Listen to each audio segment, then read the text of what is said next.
Kangaroo paw plants, Negoxanthus spp, are native to Australia and are known for their unique, paw-like flowers. Like any other plant, they can face certain growing problems. Here are some common issues and potential solutions when growing kangaroo paw plants. Insufficient sunlight. Kangaroo paw plants require full sun or bright, indirect light to thrive. If your plant is not receiving enough sunlight, it may have weak growth, smaller flowers, or even stop flowering altogether. Move the plant to a sunnier location or provide supplementary artificial light.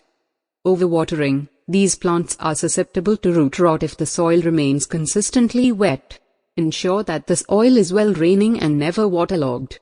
Water your kangaroo paw sparingly, allowing the top inch or so of soil to dry out between waterings. It's better to underwater than overwater. Poor soil drainage. If the soil is heavy or poorly draining, it can cause root rot and other issues.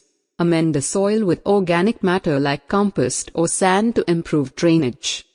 Alternatively, consider growing kangaroo paws in containers with a well-draining potting mix.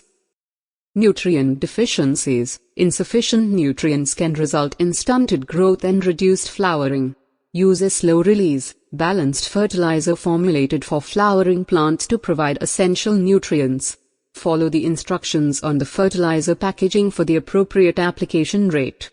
Pests and diseases. Kangaroo paw plants can be susceptible to pests such as aphids, spider mites, and snails.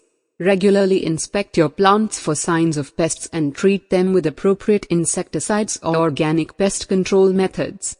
Additionally, keep an eye out for fungal diseases, such as leaf spots or root rot, and take necessary measures like improving air circulation and avoiding overwatering. Improper pruning. Pruning is essential to maintain the health and appearance of kangaroo paw plants. Remove dead or damaged leaves, flower stems, and spent flowers regularly. However, avoid cutting the foliage too close to the base, as it can damage the plant's growth points. In appropriate climate, kangaroo paw plants are adapted to Mediterranean climates and may struggle in extreme cold or hot conditions. If you live in an area with harsh winters or scorching summers, consider growing kangaroo paws as container plants that can be moved indoors or to a more suitable location during extreme weather. Remember that specific varieties of kangaroo paws may have unique requirements, so it's beneficial to research the specific species or cultivar you're growing to address any particular needs. Regular monitoring, proper care, and addressing problems promptly can help your kangaroo paw plants thrive and produce vibrant flowers.